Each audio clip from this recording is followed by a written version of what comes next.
এই উম্মত তো এক নেকি দিয়া জান্নাতে যাবে। কয় নেকি দিয়া?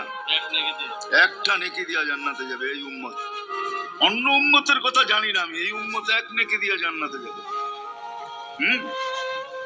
নবীর একটা আদর্শের কারণে জান্নাতে যাবে। সিরত মানি আদর্শ। আর এটা আমরা কদমে কদমে মুহতাজ।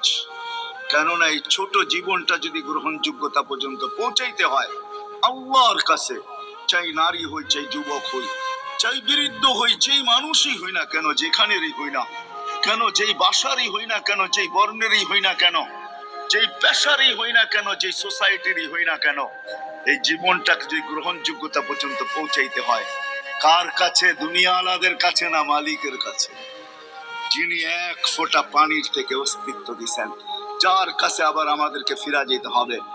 পালানের কোনো সুযোগ নাই। এই জন্যই কোরআন আমাদেরকে বোঝায় আইনাল মাফার। আল্লাহ বলতেছে কোথায় ভাগবে তুমি, বলো কোথায় ভাগবে? কবির কথাই সত্য, যদিও নাকি পালাও তুমি আকাশেতে লাগিয়ে সিঁড়ি, সিঁড়ি লাগাও যদি আকাশে চলে যাও, তা আল্লাহ বলে তোমার পাগার কোনো সুযোগ নাই। কেননা ইল্লা বিসুলতান, ওইখানেও আমার রাজত্ব, এইখানেও আমার রাজত্ব,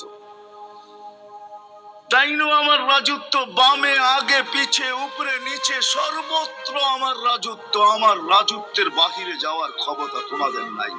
দ্বিতীয় কথা এটো, আইনা আনা মাআকুম আইনা মা কুনতুম, যেখানে যাবে ওইখানে আমি সঙ্গে থাকব। আমাকে দূর করতে পারবে না। যদি করো তাহলে তুমি থাকবে না, তোমার অস্তিত্বই থাকবে না। কেন আমাদের ভিতরে আল্লাহ নাই বটে, কিন্তু আল্লাহর একটা পাওয়ার আছে যেটাকে রূহ বলে। কুলির রূহ মিন আমরি রব্বি, আল্লাহর একটা পাওয়ার, একটা সিফত, সবচেয়ে শক্তিশালী পাওয়ার যেটা, ওটা আমাদের ভিতরে আল্লাহ ঢুকায় রাখছেন, যেটাকে আমরা রূহ বলি। কোরআনের ভাষায় রূহ বলে, বাংলা ভাষায় আত্মা বলে। যেটাকে আমরা আত্মা বলি ওটা আল্লাহর হুকুম ছাড়া কিছু না।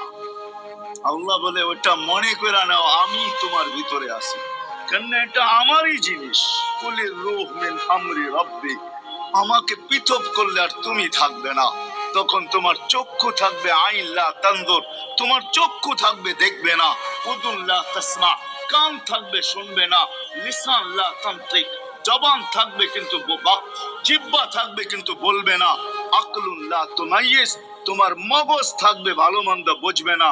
কলব লা তাতাফাক্কার, দিল থাকবে কিন্তু চিন্তা করার ক্ষমতা তোমার থাকবে না।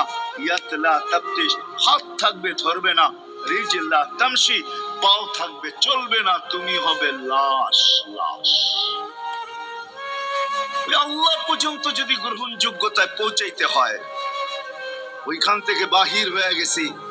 ভালো তো বাসি, কিন্তু আগেরটুকু জানি না। ও মেরে দোস্ত, শুধু ভালোবাসলে চলবে না।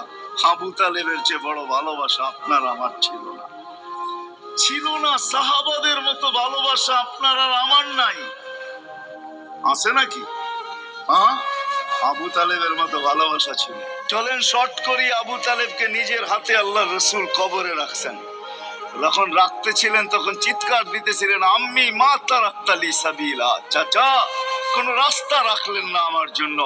বলছিলাম কলেমা পড়েন, পড়লেন না। বলছিলাম ঠোঁটটা হেলান, হেলাইলেন না। বলছিলাম চুপ থাকেন, তাও থাকলেন না। সর্বশেষ একটা চিৎকার দিলেন, আলা মিল্লাতি আব্দুল মুত্তালিব, আব্দুল মুত্তালিবের ধর্মের উপরে চলে যেতেছি। এই কথা বলে দুনিয়ার থেকে বিদায় নিলেন। চুপও যদি থাকতেন তো আমার জন্য কোনো সুযোগ হইতো। চাচা, ও চাচা, আমার জন্য কোনো রাস্তা রাখলেন। ভালোবাসা কাজে দিবে না।